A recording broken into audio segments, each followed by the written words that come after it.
अजीज पाशा भी यहाँ पहुंचे। ये तमाम चेहरे थे जो पहुंचे और इनका कहीं ना कहीं मकसद यही था कि जो चल रहा है, जो प्रदर्शन चल रहा है, जो फेक नैरेटिव फैलाया जा रहा है, जो भड़काने का कार्यक्रम चल रहा है, उसमें ये अपनी सियासत के लिहाज से पहुंच जाए और फायदा शायद इन्हें मिल जाए। विपक्षी तमाम जो चेहरे पहुंचे, उनमें से बड़े चेहरों का क्या कहना है, किस तरह से उन्होंने समर्थन दिया है, पहले उन्हें सुना रहे हैं, आपको सुनिए।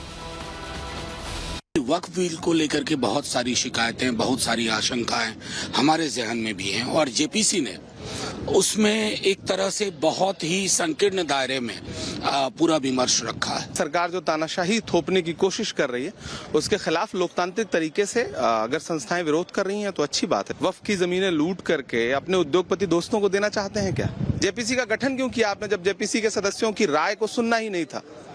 ये सरकार पूरी तरह से झूठ बोल रही है। सरकार पूरी तरह से तानाशाही पर उतारू। लोकतंत्र में उनको अधिकार है, सबको अधिकार है कि जो बातें मन की न हो, जो बातें समझते हैं कि उनके साथ अन्याय हो, तो लोकतांत्रिक ढंग से उसका विरोध करें। और सरकार को की भी जिम्मेदारी बनती है खुले मन, खुले दिल, खुले दिमाग से देश बड़ा है, देश की एकता बड़ी हुई है, ये सोचकर उनकी बातों को सुने। तो विपक्षी चेहरे तो सियासत का मौका ढूंढ लेते हैं, लेकिन मुस्लिम धर्मगुरु इसका विरोध कर रहे हैं। वो मुस्लिम धर्मगुरु जो फतवे जारी कर देते हैं, कुछ उनको गड़बड़ लगता है, तो वो कैसे विरोध कर रहे हैं इन विपक्षी चेहरों का, वो कैसे समर्थन कर रहे हैं इस बिल का, जरा आपको बताते हैं, जानकारी आपके सामने रख रहे हैं। दरअसल all India Muslim personal law board के विरोध प्रदर्शन पर प्रश्न खड़े हो गए। बिल के विरोध में मुस्लिम दो पक्षों में बटे दिखाई दे रहे हैं। All India Muslim personal law board को विपक्षी दलों के समर्थन पर अब ऐसे में सवाल खड़ा हो गया है। दिल्ली में हुआ प्रदर्शन राजनीति से प्रभावित है, ये मुस्लिम धर्मगुरु कह रहे हैं, हम नहीं कह रहे। मुस्लिम धर्मगुरु ने प्रदर्शन पर सवाल उठाए हैं और all India Muslim personal law board अपने मकसद से भटक गया है, ये मौलाना रजवी का कहना है। मौलाना रजवी ने साफ साफ कह दिया कि अपना जो उसका एक एजेंडा था उससे भटककर गलत रास्ते पर चला गया है। और क्या कहा है, कैसे विपक्षी चेहरों से सवाल किया है, सुनिए जरा। मुस्लिम पर्सनल लॉ बोर्ड अपने असल मकसद से भटक गया है। पहले बोर्ड में कोई भी पॉलिटिकल शख्सियत को ओहदा या मेंबर नहीं बनाया जाता था। समाजवादी पार्टी के लोग, कांग्रेस के लोग और खुद MIM के अध्यक्ष ओवैसी साहब भी मुस्लिम पर्सनल लॉ बोर्ड के जिम्मेदारों में शामिल हैं और बाज़ाब्ता तौर पर मेंबर हैं। तो ऐसा लगता है, जाहिर होता है कि बोर्ड को पॉलिटिकल पार्टियों ने हाईजैक कर लिया है। सुना आपने क्या कहा रजवी साहब ने कि बोर्ड को पॉलिटिकल पार्टीज ने हाईजैक कर लिया, उनकी भाषा बोल रही है। क्या बदलाव किए जा रहे हैं जिसकी वजह से टेंशन में ये सियासतदान? चलिए बताते हैं आपको, जल्दी से जानकारी आपके सामने रख रहे हैं। दरअसल केंद्र और राज्य से 2 महिला सदस्य शामिल किए जा रहे हैं। महिला सदस्य ने मंजूर नहीं। स्टेट वक्फ बोर्ड में एक OBC का सदस्य भी होगा, वहीं बोहरा आगा खानी के लिए अलग बोर्ड होगा। इसके अलावा महिला उत्तराधिकारी के अधिकारों का भी संरक्षण किया जाएगा। सभी मामलों में लिमिटेशन एक्ट लागू हो जाएगा जो पहले नहीं था।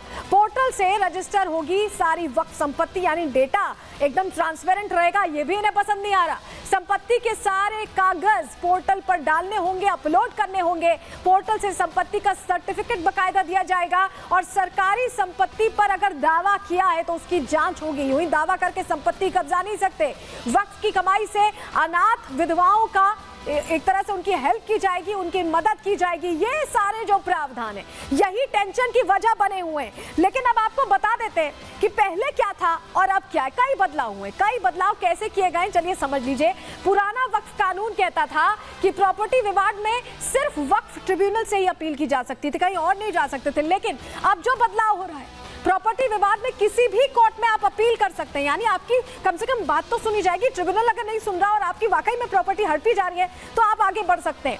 दूसरा, वक्फ ट्रिब्यूनल का फैसला आखिरी उस समय माना जाता था, लेकिन क्योंकि अब कोर्ट जाएंगे, ऐसे में अब ये फैसला आखिरी नहीं होगा, कोर्ट भी डिसाइड करेगा। और ऐसे में जिसकी जमीन कब्जी जा रही है उसके लिए ये बहुत बड़ी एक तरह से चेंज है।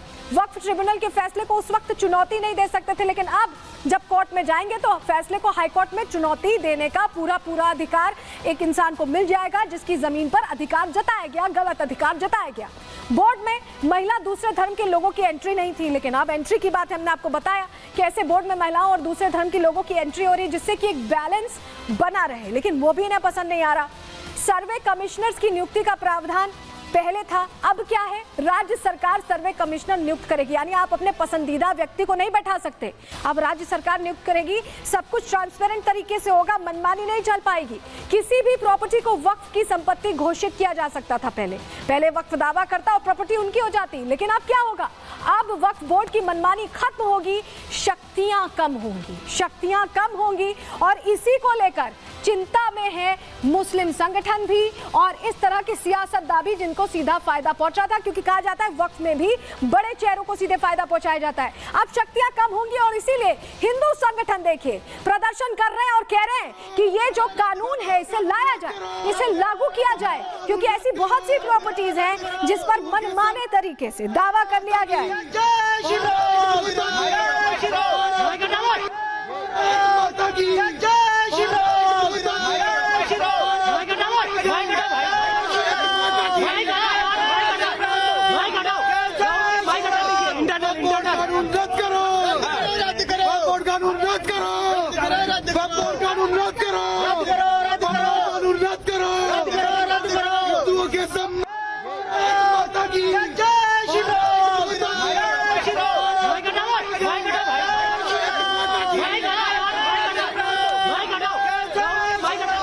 तो देखा आपने, जय श्री राम की हुंकार के साथ ये मांग रख दी गई है कि इस कानून को लागू किया जाए, क्योंकि बहुत सी ऐसी प्रॉपर्टीज हैं जिन पर इसी तरह अवैध कब्जा किया गया है। क्या मांग रखी है हिंदू संगठनों ने ये विरोध करके, चलिए आपको बताते हैं, जानकारी आपके सामने रख रहे हैं। दरअसल हिंदू संगठन के कार्यकर्ता जंतर मंतर पर पहुंचे जहां पर ये प्रदर्शन चल रहा था, तो विरोध वर्सेस विरोध का ये एक तरह से एक रंग देखने को मिला और all India Muslim person law board के प्रदर्शन के खिलाफ ये प्रदर्शन किया गया है। वक्फ बोर्ड कानून को रद्द करने की मांग की गई है और वक्फ बोर्ड पर जमीन हड़पने का आरोप हिंदू संगठनों ने लगाया है। पूरे देश को शाहीन बाग बनाने का आरोप लगाया हिंदू संगठनों ने।